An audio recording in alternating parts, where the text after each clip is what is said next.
Good afternoon, everyone, and welcome to the last class on healing and deliverance. और ये जो आखिरी class है छुटकारा और चंगाई के विषय में Yesterday, we finished studying chapter 4. हमने कल के दिन पाठ 4 को हमने खत्म किया था। Now we move on to chapter 5. हम 5वें पाठ की ओर जाएंगे। And in chapter 5, it's talking about the secret to the ministry of healing and deliverance as demonstrated or shown by Jesus. जिस प्रकार से यीशु मसीह ने प्रदर्शन किया था उसके सेवकाई के रहस्यमय बातें। So here there are 4 points listed out, 4 key secrets to Jesus's ministry which he demonstrated. यीशु मसीह के सेवकाई के प्रति 4 कुंजियां नहीं तो 4 रहस्यमय बातें जो यीशु मसीह ने प्रदर्शन किया था उस The first thing we see here is ministering out of obedience. पहली बात जो हम देखते हैं यहाँ पे वो देखते हैं कि यीशु मसीह ने जो घनिष्ठ रिश्ते और आज्ञाकारिता के साथ जो सेवकाई किया था। So Jesus ministered with intimacy and obedience. और यीशु मसीह ने प्रभु के प्रति एक घनिष्ठता नहीं तो एकता नहीं तो दृढ़ता के साथ और आज्ञाकारिता के साथ किया था। So we need to also grow and minister from a place of being intimate with the Father and obedient to the Father. और हम में भी ऐसी एक क्षमता होनी चाहिए कि हम भी सेवकाई करें परमेश्वर पिता के साथ जो घनिष्ठता और आज्ञाकारिता के अनुसार। The second thing is ministering based on the finished work of the cross. और दूसरा जो सेवकाई का कुंजी है वो है परमेश्वर के जो यीशु मसीह के कलवरी क्रूस पर खत्म किए गए कामों के द्वारा। The third one is ministering out of a place of authority and dominion. और तीसरा कुंजी ये है कि सेवकाई करना उस जगह पर खड़े होकर जहां पर अधिकार और प्रधानता के अनुसार। And then ministering out of a place of presence and the power of the Holy Spirit. और आखिरी जो कुंजी है वो है परमेश्वर पवित्र आत्मा की हुजूरी नहीं तो उपस्थिति और सामर्थ्य में होकर। So these are the 4 keys or secrets to ministering healing and deliverance. ये 4 रहस्यमय बातें हैं जो यीशु मसीह के सेवकाई में से हम सीख सकते हैं। We are not going to study this in detail because we already studied this from Monday till Thursday. हमने सोमवार से लेकर गुरुवार तक जो है हमने इसके बारे में सीखा है इसलिए हम ज्यादा गहराई में नहीं उतरेंगे। So we are not going to be studying chapter 5 because we already looked at all of these points. क्योंकि हमने ये 5वें अध्याय में जो लिखा हुआ है हमने पहले से ही देखा था इसलिए हम ज्यादा we won't study that. Yeah, we won't be. हम लोग नहीं देखेंगे उसमें से because we've already looked at it the last from Monday to Thursday. और हमने सोमवार से लेकर गुरुवार तक इस विषय में हम लोगों ने देखा था। Now we'll move on to chapter 6. हम 6वें अध्याय की ओर जाएंगे। Very interesting chapter. ये जो है बहुत ही रुचिदायक पाठ है। So I thought it was a good chapter to begin the afternoon session.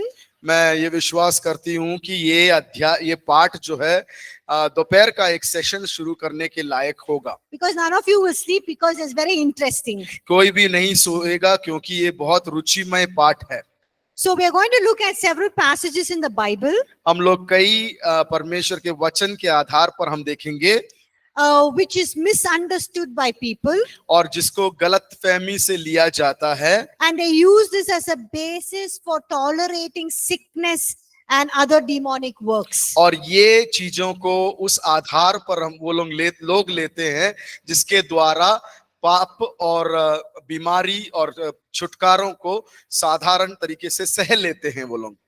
So we'll look at some of these. हम लोग कुछ चीजों इसमें से कुछ चीजों को देखेंगे। We must always understand that when we interpret any scripture passage, हम जब किसी भी वचन को वचन को हम बांट कर देखते हैं, We must always understand it or interpret it or speak about it in context with the rest or the whole of scripture. और हमें हमेशा जब किसी भी वचन के, परमेश्वर के वचन को जो उसको गहराई में और परख कर जब हम सीखने की कोशिश करते हैं, उसके इर्द गिर्द में लिखे हुए बातें और उसकी पिछले भागों के रीति से ही हमें परखना चाहिए. Not only pichle, but the whole of scripture. We have to look at it in the entirety of scripture, where all Old Testament, New Testament, everything, and try to understand what the passage is. और हमें पूरे शास्त्र में जो है, पवित्र शास्त्र में जो दिया है, उसके आधार पर और पुराने नियम और नए नियम दोनों के तत्वों के आधार पर हमें उसको परखने की जरूरत है. And we also need to understand it in the light of the nature of God and what Jesus revealed to us about God. और हमें परमेश्वर के स्वभाव के अनुसार और यीशु मसीह हमारे को क्या प्रकट कर देता है उसके हिसाब से. And also the nature of God. और उसके स्वभाव के अनुसार भी. So we need to understand scriptures in that context. और उसी आधार पर हमें वचन को या पवित्र शास्त्र को समझने की जरूरत है. Now we look at one passage in 2 Corinthians chapter 12 verses 7 to 10. हम इस आधार पर हम देखेंगे वचन में से 2 कुरिन्थियों 12 का 7 से लेकर 10 तक. In this passage, इस अध्याय में what is Paul talking about? क्या पौलुस हमारे से बातचीत करना चाहता है? What is he telling about himself? वो अपने आप के बारे में क्या कहता है? He's talking about, look at that passage. आप वो अपने उस वचन की ओर देखें, आपके स्क्रीन में है. What does Paul talk about? He talks about a thorn in his flesh. वो कहता है उसके शरीर में एक कांटा है. Now some theologians and those commentary writers say it's some sickness, some eye problem, some hand problem that Paul faced. और कुछ धर्मशास्त्र के लोग और कुछ जो कमेंट्रीज हैं उसमें लिखे गए हैं कि पौलुस के जीवन में कुछ ना कुछ शारीरिक रोग था. कुछ लोग कहते हैं उसके आंख में परेशानी था, हाथ में परेशानी था, पांव में परेशानी, इस प्रकार की कुछ बीमारी थी. But that's not true. वो नहीं है सच्चाई. Because Paul is telling here that the thorn in his flesh was given to him by the messenger of Satan. और लेकिन यहाँ पर जो हम पढ़ते हैं उसमें लिखा हुआ है कि शैतान के जो संदेशवाहक है उसके द्वारा शरीर में एक कांटा दिया गया था. So this messenger of Satan was constantly opposing Paul. और ये संदेशवाहक जो शैतान का था बार बार उसको परेशानी देता रहता था. He was constantly striking him, causing him problem and difficulties. और बार बार उसको घात पहुंचा रहा था और परेशानी पहुंचा रहा था ये संदेशवाहक. And if we see in the previous chapter, for 2 Corinthians chapter 11 verses 23 to 27, अगर हम 11वां अध्याय, इसके पहले का 11वां अध्याय उसका 23 से लेके 27 तक अगर हम देखेंगे, we see that Paul lists out all the hardships and the difficulties that he faces. और पौलुस जो है एक सूची देता है कि क्या क्या परेशानियां उसने पूरे सेवकाई में झेला था. In some of these hardships that he has faced, और कुछ परेशानियां जिसको उसने झेला था, he takes some of them is because he takes it upon himself. और कुछ चीजों के बारे में वो अपने आप के ऊपर ले लेता है. But many of these problems came as an opposition from Satan for him to stop doing the work.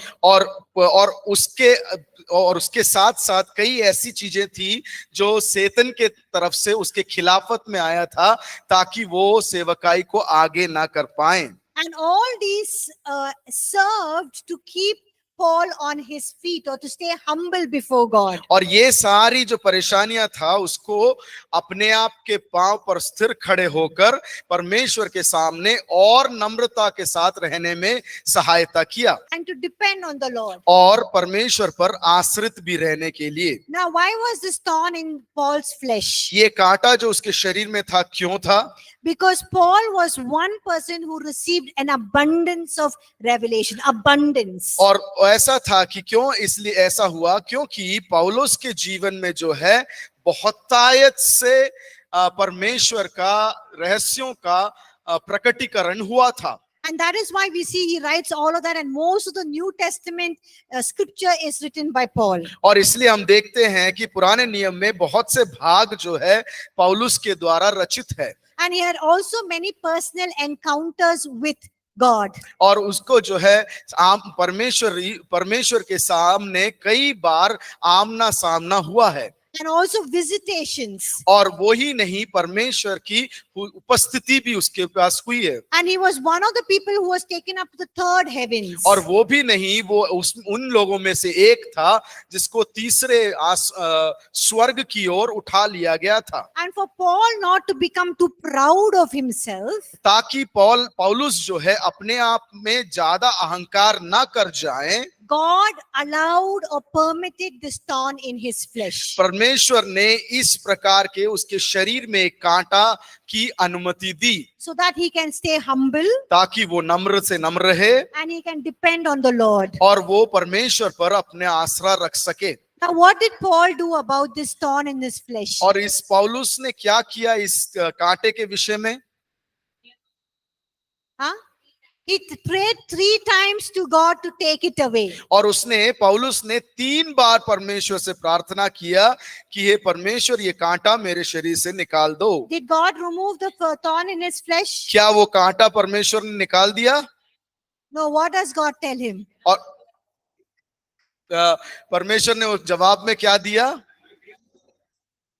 Yeah, God tells him, my grace is sufficient for you. उस परमेश्वर ने कहा, मेरी कृपा तुम्हें काफी है। And he's saying, you continue and press forward, my grace is sufficient for you. और परमेश्वर कहता है, आगे बढ़ते रहो और अपने कार्यों को करते रहो, तुम्हें मेरी कृपा काफी है। What is grace? कृपा क्या है? Unmerited favor. It is basically divine enablement, कृपा जो है अलौकिक सहायता, divine empowerment, और एक अलौकिक संपूर्णता अधिकार से, and divine favor. और परमेश्वर के पास से एक सहायता भरी हाथ। So it's not there in your in the notes, but I'm just saying grace is divine enablement, और आपके नोट्स में नहीं है, लेकिन भी मैं कहना चाहती हूँ, करुणा जो है एक अलौकिक एनेबलमेंट, राइट? yes, एक सहायता divine empowerment, और आधिकारिक रीति से एक सहायता, and divine favor. और परमेश्वर के पास से एक अलौकिक सहायता। Now, many believers, अनेक विश्वासी लोग जो हैं, when they go through suffering and pain and persecution and all that, और वो लोग जब परेशानियां पीड़ाओं से गुजरते हैं, they say it's like a thorn in our flesh, just like Paul experienced a thorn in our flesh, it's a thorn in our flesh. और वो लोग कहते हैं कि हम लोग ये जो अनुभव कर रहे हैं, ये पौलुस ने जैसे अपने शरीर में एक कांटा अनुभव किया था, वो भी उसी प्रकार है। And that is not true. वो सही नहीं है। What's happening there? पीछे क्या हो रहा है? क्या झगड़ा हो रहा है उधर? क्या हो रहा है? What is the problem? हाँ? कूलर बंद करना है? क्यों? क्या हो रहा है? ओ, तो जिस लोग को नहीं चाहिए वो इधर बैठ सकते हैं, जो लोग को चाहिए इधर बैठ सकते हैं. You can take your chair and you can move. I understand, son. इधर आ जाइए, इधर जगह है. चलो जल्दी जल्दी, 2 मिनट कह रही हूँ. जिनको वो कूलर की जरूरत नहीं है, कृपया करके यहाँ पे जो आगे Surf Yes, get up. Quick. खाली जगह है, वहां पे आ जाए। इधर आ जाइए. कम. जल्दी आ जाइए कृपया। कुछ लोग को कूलर की वजह से बदन दर्द, सिर दर्द सब हो जाता है. नो प्रॉब्लम, आ जाइए. कोई और? Yes, go there. हाँ,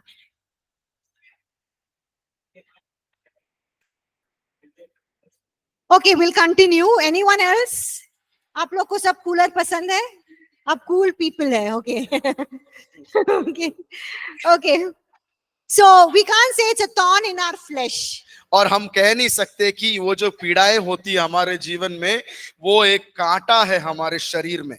Why? Because we have not received the abundance of revelation like Paul has received. क्योंकि हमने पौलुस के समान बहुतायत से परमेश्वर की गुप्त बातों के बारे में प्रकटीकरण नहीं प्राप्त And we किया, have not gone to the third heavens. और हम जो है तीसरे स्वर्ग में भी उठाए नहीं गए हैं। But we need to fight sicknesses that are coming against us. और लेकिन हमारे विरोध में आने वाली बीमारी के खिलाफत में लड़ाई करने की जरूरत है। We should not accept sickness that it should be part of our lives. और हमें ये स्वीकार नहीं करना है कि बीमारी जो है मेरे जीवन का भाग है। Because we must fight the sickness as because the work of the devil, and it has no right in our bodies. और हमें लड़ाई इसलिए करने की जरूरत है क्योंकि बीमारी जो है मेरे जीवन का में अधिकार नहीं है, और वो शैतान के खिलाफत में भी लड़ना है। So it's a work of the devil and it has no right in our bodies. वो शैतान का काम है और हमारे शरीर में उसका कोई भी अधिकार नहीं है। Because our bodies are the temple of the living God. क्यों? क्योंकि हमारा शरीर जो है परमेश्वर का मंदिर है। Amen. आमीन। So you need to, as like you resist the devil, you have to resist sickness. और जिस प्रकार से हम शैतान को विद्रोह करते हैं, उसी प्रकार बीमारी को भी विरोध करना है। The next example we look at is Job. हम दूसरा एक उदाहरण देखते हैं आयुब के जीवन से। Now, was Job a righteous man? क्या या आयुब एक धर्मी व्यक्ति था? But did he face lot of problems? लेकिन उसने कई परेशानियों को देखा। Yes, one day all of his children and all of his, wealth, he was a very rich man, all his wealth was taken, and even he was struck with sores and sickness. और उसका एक परेशानी उसके जीवन में ऐसा आया कि उसके सारे बेटे और बेटियां मर गए, और उसके पास जितने धन संपत्ति थी, वो बहुत धनी व्यक्ति था, वो सब उसके पास से खाली खत्म हो गया। And he was also struck with sickness. और उसके शरीर में भी बीमारियां हो गया था। Now, who caused all of these problems? ये सारे परेशानियों को किसने लाए थे? Yes, Satan struck Job and his family. और शैतान था जो आयुब और उसकी परिवार को घात पहुंचाया था, Causing all kinds of sickness, problems and difficulties. और सारे प्रकार के परेशानियां, बीमारी, क्लेश, ये सब जो शैतान लेकर आया था। Can we blame God for that? क्या हम परमेश्वर को उसको दोषी ठहरा सकते हैं? Yes, but God allowed it. और लेकिन परमेश्वर ने उसकी आज्ञा दी, That means अनुमति दी। God granted the permission. उसका मतलब है कि अनुमति तो परमेश्वर ने दिया था, Who otherwise was under God's divine protection. लेकिन एक जगह पर देखे तो आयुब जो है परमेश्वर की अलौकिक सुरक्षा में था। So can we blame God? क्या हम परमेश्वर को दोषी ठहरा सकते हैं? No, he allowed it, he permitted it, but it was Satan, it was still the devil that caused all the calamities, problem and sickness. और परमेश्वर अनुमति देता है जरूर, लेकिन शैतान था जो परेशानी, पीड़ाएं और दुख और दर्द लेकर आया था। So how do we understand this? इस चीज को हम कैसे समझ सकते हैं? Now we understand it in the sense that, God permits the devils and his demons to do their diabolic works. और ये हम देखते हैं कि परमेश्वर उस शैतान के गलत कामों को और पीड़ाओं वाली बातों को शैतान और उसकी सेना को करने के लिए अनुमति देता है। God does not stop the devil and his demonic forces from coming against you and me. और परमेश्वर जो है शैतान जो हमारे खिलाफत में परेशानियों के साथ आता है, उसको रोकता नहीं है। So when we face temptations, hindrance, problems, sickness, difficulties by Satan, God does permits it, he does not stop it. और जब हमारे खिलाफत में शैतान परेशानियां, दुख, दर्द, क्लेश लेके आता है, उसको परमेश्वर जो है रोकता नहीं है, वो अनुमति देता है। So all of us go through all of this and God permits it, he allows it. और हम लोग जो है ये सारी अवस्थाओं से गुजरते हैं और परमेश्वर उसकी अनुमति भी देता है। Why does क्यों? God permit it? क्यों उसकी अनुमति परमेश्वर देता है? Huh? Okay, why does God allow Satan to bring temptations, cause sickness in our bodies, difficulties, even though we are believers? Why? हम लोग विश्वास करने वाले विश्वासी है, फिर भी परमेश्वर जो है शैतान को हमारे जीवन में परेशानी लाने की अनुमति क्यों देता है? I taught you yesterday and day before yesterday. Why? कल और उसके पहले वाले दिन में, परसों भी आपको इसके हाँ? बारे में सिखा। Sorry? Asa? Don't look at your book and see. Why does God allow it? क्यों परमेश्वर अनुमति देता है? सोचो मैंने कल सिखाया था, कल और परसों भी सिखाया थोड़े था. अपने दिमाग पे जोर दीजिएगा। Why does God permit this? अपनी महिमा। He doesn't have to bring sickness and difficulties to show his mahima. और वो बीमारियों को लाकर अपनी महिमा दिखाने की उसको जरूरत नहीं है। Yes. He doesn't do that. वो नहीं करता हमारा परमेश्वर। हाँ सुनील, नोट्स में देख के मत बोलना।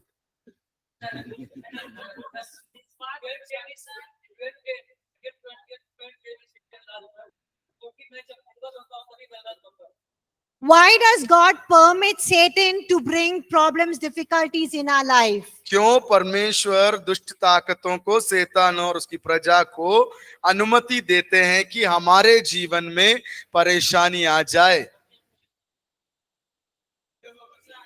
Huh?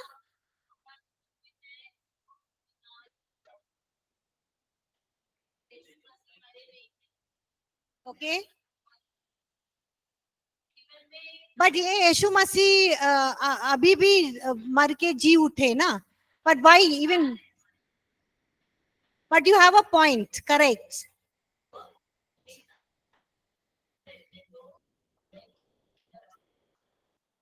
Okay. Okay. Go for next level. Go to next level. God doesn't have to use that to go to next level. बीमारी को लेके आने की जरूरत नहीं ताकि हम अपने अगले तल में जा सकें। Why? God wants to show us that his work is permanently, but Satan works is temporary. Why does he permit it? क्यों? वो सही है, लेकिन क्यों? हाँ बोलिए आप.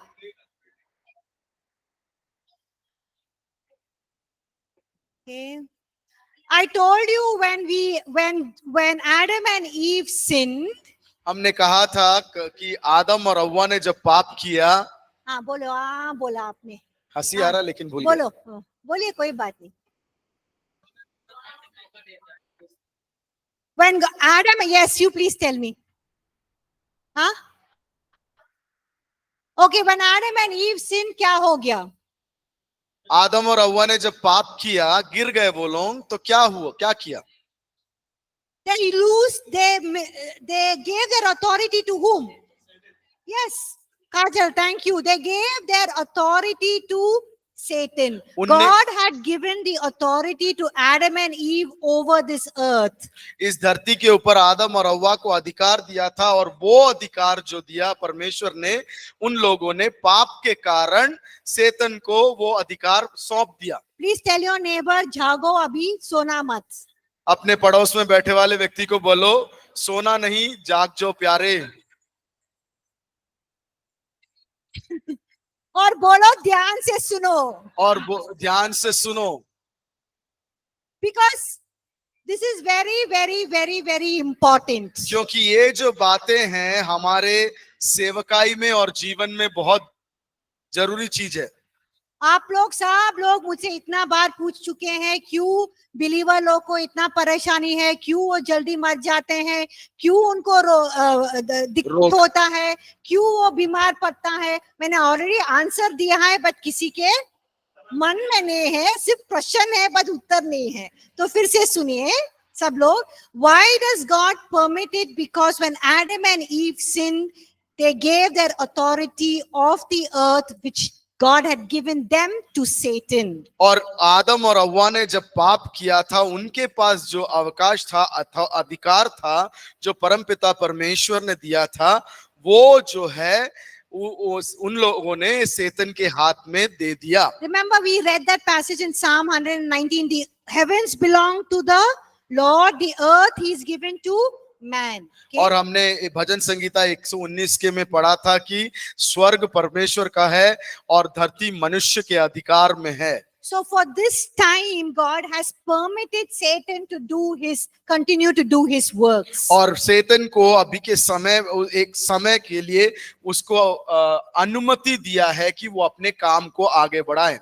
Even though Satan is defeated on the cross, वो पराजित हो गया है कलवरी क्रूस के ऊपर, but yet he is permitted to do his works in our lives. और फिर भी उसको अनुमति दिया गया है कि वो हमारे जीवन में कार्य कर सके। So सब सुन रहे हैं? सब सुन रहे हैं? So if we need to understand that when we face temptation, sickness, problems that comes because of demonic work, हमें समझने की जरूरत है कि जब दुख दुविधा परेशानी बीमारी हमारे जीवन में शैतान के द्वारा आता है, it's not that Satan is more powerful than God. इसका मतलब ये भी नहीं है कि शैतान जो है परमेश्वर से बलशाली है। He's not more powerful than you because he's already defeated. All his powers are taken away when Jesus died on the cross. यीशु मसीह जब कलवरी क्रूस पर मरा था, उसका सारा शक्ति, शैतान का सारा शक्ति उसने छीन लिया था। But God has allowed Satan to do his evil works. लेकिन उसके बुरे गंद कामों को करने का अनुमति परमेश्वर ने दिया हुआ है। But even as God has permitted him to do the evil works, और जब उसको ये गलत कामों को करने का जब अनुमति दिया हुआ है, God uses that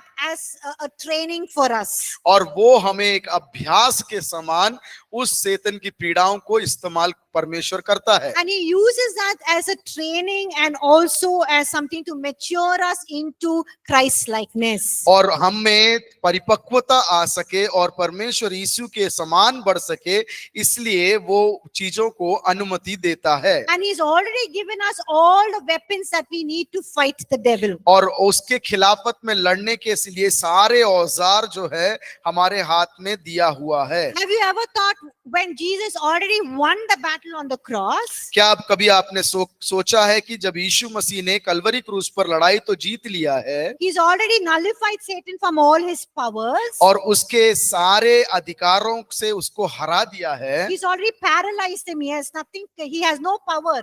उसको लखवा जैसा कर दिया है, उसके पास कोई भी अधिकार नहीं है।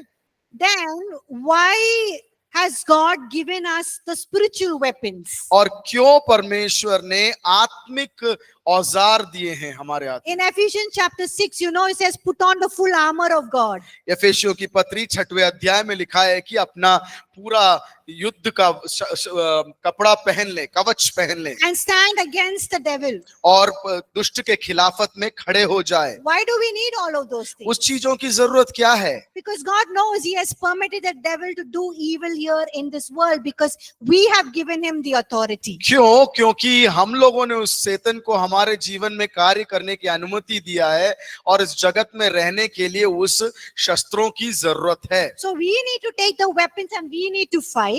और इसीलिए हमें वो औजार उठाना है और हमें लड़ना है, God will give us the strength. और परमेश्वर हमें सामर्थ्य से भरेगा। But we need to be very careful in these 3 areas. लेकिन इस 3 क्षेत्रों में हमें बहुत ध्यान देने की जरूरत है। We should not fear the devil.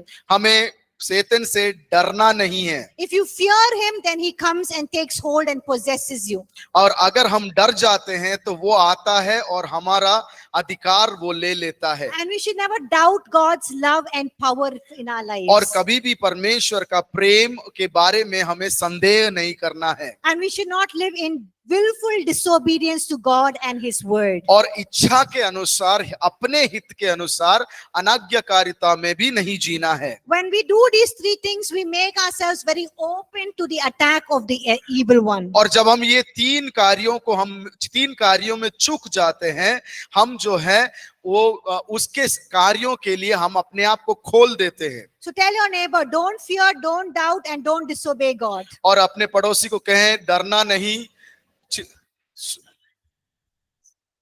Don't doubt. और संदेह नहीं करना है, And don't disobey God. और अनाज्ञाकारिता नहीं करना है। Otherwise, you are open to the devil's attack. नहीं तो अगर ये तीनों आपने किया तो शैतान के अटैक जो है, उसका विरोध जो है, उसका जो घातक है, उसके और हम खुल जाते हैं। We see that even did Job fear? Did Job have fear that things like this will happen to him? क्या यो आयुब डरता था कि ऐसी सब चीजें इसके जीवन में होगा? Yes, he did fear. वो डरता था। Look at Job chapter 3 verse 25. देखें आयुब की किताब 3 अध्याय 25। It says, for the thing I greatly feared has come upon me. जो सबसे ज्यादा मैं जिस विषय पर भयभीत था वो मुझ पर आ गया है, And what I dreaded has happened to me. और मैंने क्या सोचा था वो मुझ पर हो गया। So it's important for you not to fear about things in your life. और हमें ये बहुत जरूरी है कि हमें Don't fear about things that will happen in your life. और वो चीजें जो हमारे जीवन में हो सकता है उसके बारे में भयभीत नहीं होना है। Some of us are fearful that when we take the गाड़ी and two-wheeler and go, we'll have an accident. कब कुछ लोग जो हैं गाड़ी उठाने वक्त डर लगता है उनको कि कुछ गलत हो जाएगा, Accident हो जाएगा.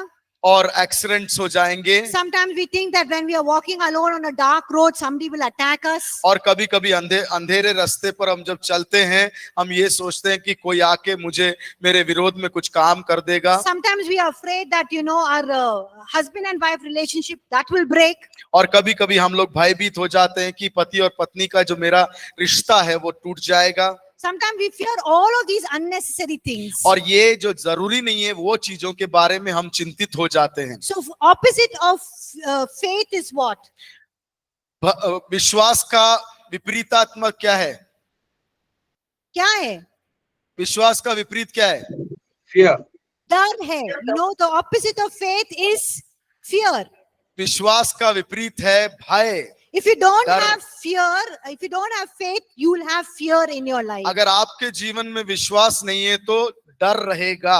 And if you have fear, it is faith going in the wrong direction. और अगर ये डर रहेगा तो हमारा विश्वास गलत रास्ते में चलेगा And it attracts all the wrong things in our lives. और सारे गलत चीजों को हमारे प्रति आकर्षित करेगा। So did you understand that? इतना समझ में आया आप लोगों को? Okay. So why does God permit Satan to bring about all calamities, problems, sickness, temptations in our lives? You understood that? और क्या हमें समझ में आया कि परीक्षा, पीड़ा, दुख, बीमारी, क्लेश, ये सब चीजों को शैतान को करने हमारे जीवन में करने के लिए क्यों परमेश्वर अनुमति देता है? We know that, right? Because the consequences of sin, okay? क्योंकि वो पाप का परिणति फल है। But God has given us the weapons to fight against it. लेकिन परमेश्वर ने हमें उसके खिलाफत में लड़ने का औजार दिया हुआ है। And don't fear, don't doubt, and don't disobey God. और डरना नहीं, संदेह मत करना और आज्ञाकारी रहना। And when you don't do these three things, you open the door for the devil to attack you और ये more. तीनों चीजों से हम जब चूक जाते हैं तो दुष्ट ताकतों को हमारे जीवन में काम करने के लिए द्वार खुल जाता है। The next one is 1 Corinthians chapter 11 verses 17 to 34. और दूसरा है पहला कुरिन्थियों 11वां अध्याय उसका 17 से लेके 34 तक। So we look at verse 29.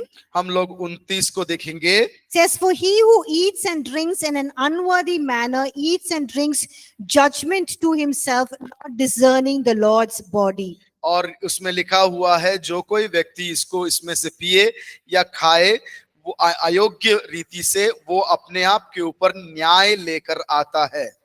He brings judgment upon himself. अपने आप के ऊपर न्याय लेकर आता है। So what is 1 Corinthians chapter 11 verses 17 to 34 talking about? और जो दूसरा कुरिन्थियों 11वां अध्याय 17 से लेके 34 में क्या लिखा हुआ है कि किस विषय में लिखा हुआ है इधर? प्रभु भोज के बारे में. It's talking about the Lord's table. वहां पर प्रभु के मेज के बारे में, प्रभु भोज के बारे में लिखा हुआ है। And he says here, if you don't eat the bread and drink the blood of the grape juice, you do it in an unworthy manner, you will bring judgment upon yourself. और उसमें लिखा हुआ है कि अगर रोटी और दाखरस जो है उसको अयोग्य रीति से आप अगर खाएं या पिएं तो उसमें से आपके जीवन में न्याय लेकर आएंगे। And he says, Paul goes on to say, that is why वो पौलुस आगे चल के कहता है इसी कारणवश many of you are weak, many are sick, and many of you die very young. और इसीलिए कहता है कि इसी कारणवश कई आप में से कई लोग मृत्यु को प्राप्त करते हैं और अपने युवक अवस्था में ही मृत्यु को प्राप्त करते हैं। So some people take this very literally. और कुछ लोग जो हैं ये पूर्ण वैसा का वैसा ही ले लेते हैं। They say if we take part in the Lord's table in an unworthy way, we fall sick. That's why we are weak, or we will die very young. और उसको इस प्रकार से सीधा सीधा ले लेते हैं कि क्योंकि हम प्रभुभोज को जो है अयोग्यता के साथ लेते हैं, इस कारण से हम बीमार पड़ जाएंगे और हम मृत्यु को भी प्राप्त कर लेंगे। But we need to understand the context. लेकिन हमें उसकी लिखित परिस्थिति को समझने की जरूरत है। Now Paul is writing to the church at Corinth. और कोरिन्थ सभा के लिए, कोरिन्थ कलीसिया के लिए पौलुस ये खत लिख रहा है। And he's telling the Corinth church that, they are, when they're partaking in the Lord's feast or the Lord's table, और वो कोरिन्थ सभा को ये कहता है, कलीसिया को कहता है कि जब तुम प्रभुभोज में से भाग होंगे, you are treating it like a feast, enjoying yourself, just eating and like a celebration, like a party. और उसको जो है एक त्योहार के समान में, खाने के समान आप उसको बनाते हो। And it's like a party that they are just enjoying, eating and drinking. और एक त्योहार जिस प्रकार से होता है उसके हिसाब से बना रहे हो। But he's saying you are not thinking about, the significance of it, that we are celebrating the Lord's death and what he has done for us on the cross. लेकिन उसकी जो बहुमूल्यता है उसको आप समझ नहीं रहे, और आप समझ नहीं रहे हो कि यीशु मसीह ने जो अपने आप को बलि दिया था उसके विषय में। And that's hence you're dishonoring the Lord's table. और पौलुस कहता है कि उसका ये मतलब है कि आप जो हो उसको सम्मान नहीं दे रहे हो प्रभु भोज को, And you are putting yourself in a place of God's judgment. और अपने आप को प्रभु के न्याय के स्थान में, न्याय के सामने खड़ा कर रहे हो। So he's saying that the Lord's table is a very powerful and a wonderful thing, because we receive the full blessings of the cross, or we receive everything that Jesus has purchased for us on the cross. और वो पौलुस कहता है कि ये जो प्रभु का भोज है वो हमारे लिए एक अनुग्रह का कारण है, और उसको हमने with the value we have got received. So Paul is saying पौलुस ये कहता है that when you are celebrating the Lord's table, और जब आप वो प्रभु भोज में से संबंधित हो रहे हो, सहभागी हो रहे हो, then you are celebrating it like a feast. आप एक त्योहार के समान उसमें से भाग हो रहे हो। And when you're celebrating as a feast, you are dishonoring the Lord's table. और जब आप उसको एक त्योहार के समान उसमें से संबंधित होते हो, उसको आप लज्जित करते हो। And hence you are not able to receive the full blessings of what Jesus has done on the cross. और कलवरी क्रूस पर जो यीशु मसीह ने किया है उसका पूर्ण रूप से अनुग्रह को प्राप्त नहीं कर पा रहे हो। Because you are not thinking about and proclaiming that, hey, this Lord's table is declaring the finished work of the cross, and we are going to receive the blessings of it. और आप लोग ये घोषणा नहीं कर रहे हो कि परमेश्वर के कलवरी क्रूस में खत्म किए हुए काम और उसके अनुग्रह को प्राप्त करना। So when you are dishonoring the Lord's table, जब आप परमेश्वर के मेज को निंदा कर रहे हो, that means you are bringing judgment upon yourself. उसका मतलब है कि आप अपने आप के ऊपर परमेश्वर का न्याय को लेकर आ रहे हो। So when you celebrate the Lord's table, all of us, जब आप उसमें से सहभागी होंगे, when all of us celebrate the Lord's table, और हम में से हर एक व्यक्ति जब उस प्रभुभोज में से सहभागी होंगे, you can just believe that all that Jesus has done on the cross, you can receive that blessing into your life every time you partake. और जब भी आप उसमें से सहभागी होंगे तब हमेशा ये विश्वास करना है, यीशु मसीह ने जो कलवरी क्रूस पर करने के कारण उसमें से प्राप्त होने वाली अनुग्रह, वो सब कुछ मेरे जीवन के लिए है। That means healing, wholeness, provision for all your needs, peace, joy, everything that is part of God's blessing, you can experience it when you take part in the Lord's table. और जब प्रभु भोज में से लेते हैं उसका मतलब ये है कि समाधान, शांति, उसका जो आनंद, उसका छुटकारा, उसका हमारे जीवन में जो देने का अनुग्रह, वो सब में से मैं भागी हूं। You can receive that blessing. उस चीजों को मैं स्वीकार कर सकता हूं। And Paul is saying you're not receiving that blessings because you are not concentrating on the finished work of the cross, but you are celebrating this like a party. और पौलुस कहता है कि उस चीज अनुग्रहों को तुम प्राप्त इसलिए नहीं कर रहे हो क्योंकि परमेश्वर ने जो कलवरी क्रूस पर किया है उसके ऊपर आपका ध्यान नहीं है, अन्यथा तुम्हारा ध्यान इसको एक त्योहार के समय, समारोह के समय समान उसको स्वीकार कर रहे हो। And that is why you are receiving the judgment of God. इसी कारणवश तुम्हारे जीवन में इसको एक न्याय के समान प्राप्त कर रहे हो। So that is why you're receiving the opposite of the blessing. You're receiving weakness, sickness, and early death. और इसी कारण से तुम में जो है इसके अनुग्रह के विपरीत जो है उसको तुम प्राप्त कर रहे हो, जो है बीमारी, मृत्यु और अकाल मृत्यु। But as believers today, we don't have to be afraid of this. और विश्वासी के रूप में आज हमको उसमें से भयभीत होने की जरूरत नहीं है, Because we have the right teaching about how to participate in the Lord's table. क्योंकि हमारे पास सही शिक्षा है कि किस प्रकार से इसमें से सहभागी हो सके। And God is not just waiting for a smallest punishment to judge you and punish you. और परमेश्वर ये ताक में नहीं बैठा हुआ है कि आप छोटी से छोटी गलती करें और वो आपको शिक्षा दे। But when you and I partake in the Lord's table, जब मैं और आप परमेश्वर की भोज में से लेते हैं we can press in and say, God, give me every blessing that you purchased for me on the cross. और हम ये ऐसा बोल सकते हैं कि हे प्रभु, हम हमारे लिए जो आपने कलवरी क्रूस पर किया और उसमें से जो अनुग्रह है मुझे उसमें से दे दें। And ask the Holy Spirit to administer that to you. और पवित्र आत्मा से पूछें कि वो सारे अनुग्रह और तोहफे मुझ में मिल जाए And receive that and celebrate what God has done for you. और उस चीज को हमारे जीवन में स्वीकार कर लें और उसकी खुशी मनाएं। And when you do that, it brings fear and terror in the enemy's camp. और जब हम उस चीजों को प्राप्त कर लेते हैं, उस चीजों को हम उस प्रकार से करते हैं तो दुश्मन के तंबू में भय उत्पन्न हो जाता है। So the Lord's table is a very powerful thing that we celebrate. और प्रभु का भोज ऐसा एक चीज है जिसमें बहुत सामर्थ है। Did you understand? अभी तक समझ में आया? Akina.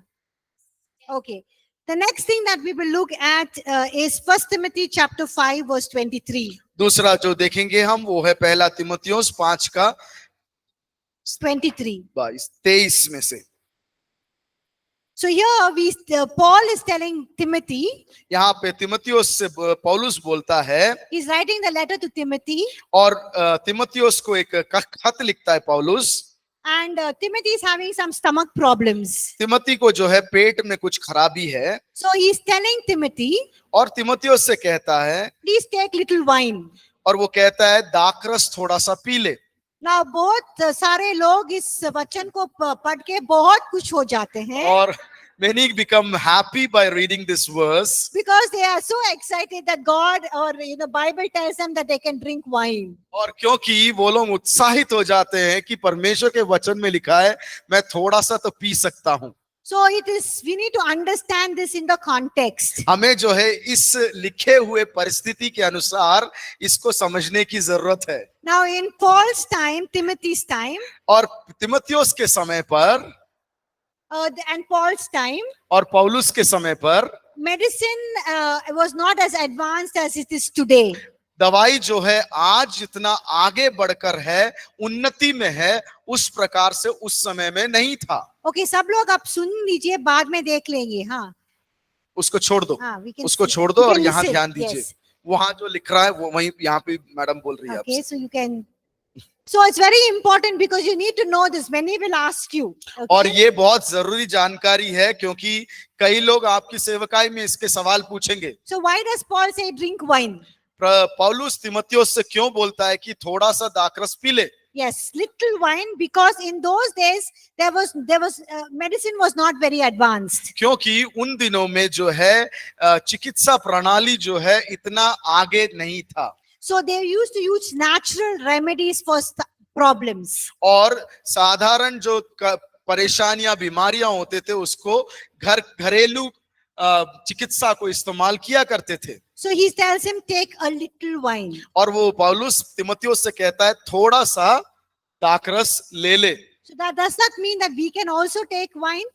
क्या उसका मतलब है कि हम भी दाखरस में से पी सकते हैं? No, because there are other scripture passages that we won't go into now. There are other scripture passages that talk about the ill effects of wine. और हम लोग अभी नहीं देखेंगे, लेकिन परमेश्वर के वचन में दूसरे भागों में लिखा हुआ है कि मधु पीने से या दाखरस पीने से उसका बुरा लक्षण क्या है। So nowadays we need not take, because we have various medicines for only stomach problem. और पेट के परेशानी के लिए आज के दिन में बहुत सारे दवाइयां हैं हमारे पास, हजारों दवाएं हैं just for your stomach problem. और हजारों प्रकार के दवाई हैं जिसके कारण आपका पेट का परेशानी खत्म हो सकता है। And we can also use natural remedies for our problems. और हम घरेलू तरीकों को भी इस्तेमाल कर सकते हैं जिससे ये परेशानी हट सकता है। But our hearts should be devoted to God. लेकिन हमारा हृदय जो है परमेश्वर के साथ लगा रहना चाहिए। Did you understand? क्या आपको समझ में आया? So we need to always interpret scripture in context and with the rest of scripture. और पूरे धर्मशास्त्र के अनुसार, पवित्र शास्त्र के अनुसार और उस लिखित परिस्थिति के अनुसार हमें जो है वचन को समझना और पढ़ने की जरूरत है। Another passage we see is 2 Timothy chapter 4 verse 20. अगला भाग जो हम देखते हैं यहाँ पर वो है 2 तीमुथियुस 4:20। Paul says he left Trophimus sick in Miletus. और वो लिखता है कि त्रोफिमस को मिलेतुस में बीमार की अवस्था में छोड़ के आया है। Did Paul do mighty signs, miracles and wonders? क्या पौलुस ने चिन्ह और चमत्कार किए थे? Akina. Yes, even people when they touched the handkerchief, or the apron, the cloth that Paul wore, when they took it and put it on sick people, they were healed. और पौलुस के जो कपड़े का छोर था या चेहरा पोछने का कपड़ा था, उसको भी जब लोगों के ऊपर डाल दिया जाता था या छू लेते थे तो लोग भी चंगे हो जाते थे। But we see that Trophimus was one of Paul's companions. हम देखते हैं कि त्रोफिमस जो है पौलुस का एक सहकर्मी था, And he was sick. और वो बीमार पड़ गया। Do you think Paul would have prayed for him? क्या आप सोचते हैं कि पौलुस उसके लिए प्रार्थना कर सकता था? Akina. Yes, he would have prayed for him. वो प्रार्थना कर सकता था। But was Trophimus healed? क्या त्रोफिमस चंगा हो गया था?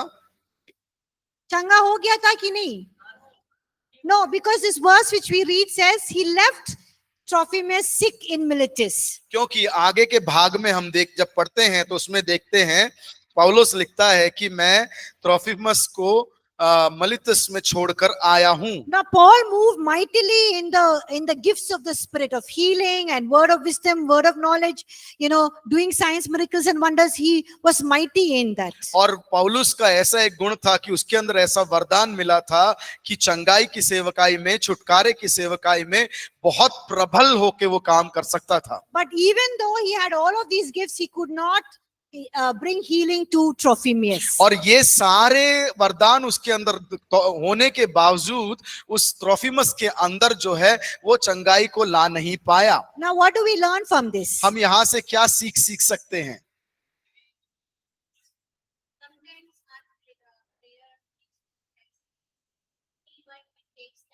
Okay, sometimes we do not know why healing doesn't happen. कभी कभी हमें समझ में नहीं आता, हम नहीं जानते हैं कि चंगाई क्यों नहीं आता है। So great men like even Paul, they could not heal everyone.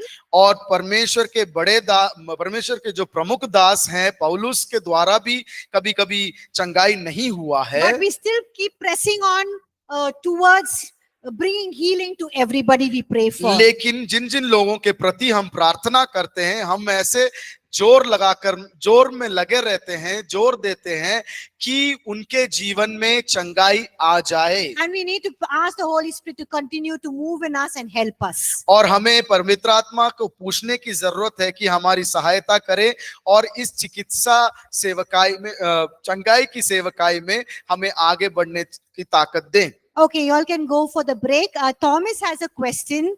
So Thomas's question is taking, those who want to go for the break, you can, I can just answer Thomas's आप question. लोग जो अपना break के लिए जाना चाहते हैं जा सकते हैं, 3:10 को जरूर वापस आ जाएं। Thomas's question is taking communion at home acceptable, or is it only to be taken in a church or among believers? Yes. सवाल ये है थॉमस के यहाँ से कि क्या प्रभु भोज लेना घर में उचित है या सिर्फ वो कलीसिया और विश्वासियों के बीच में ही लेना है? You can take communion, Thomas, at home. You can take it in the church. You can take it in a house fellowships, house groups, Bible study groups. You can take it anytime and any place. और आप जो है Bible class के समय पर हो या क्रोशिक प्रार्थना हो, सेल ग्रुप्स हो या घर में हो, कलीसिया में हो, विश्वासियों के बीच में एक संगति में हो, or you कहीं can पर भी ले also सकते हो take it alone by yourself. और अपने आप में भी होकर ले सकते हो। Because when I go through some problems, difficulties, when I go through some challenges, when I am facing some sicknesses, that time I every day I take for a week or a month, I keep taking communion till I feel, the move of God, till I experience the finished work of the cross in that area. और कभी कभी मेरे जीवन में कष्ट और परेशानी जब आता है, मैं उस प्रभु भोज में से लेती रहती हूँ। या जब जब मैं तक बीमारी से गुजर रही हूँ, कुछ बीमारी है, कुछ परेशानी है, कुछ दिक्कत है, तो मैं एक हफ्ता या एक महीने प्रभु भोज रोज अपने आप लेती हूँ, and till I see and experience the finished work of the cross. Does that help, Thomas? Okay, thank you.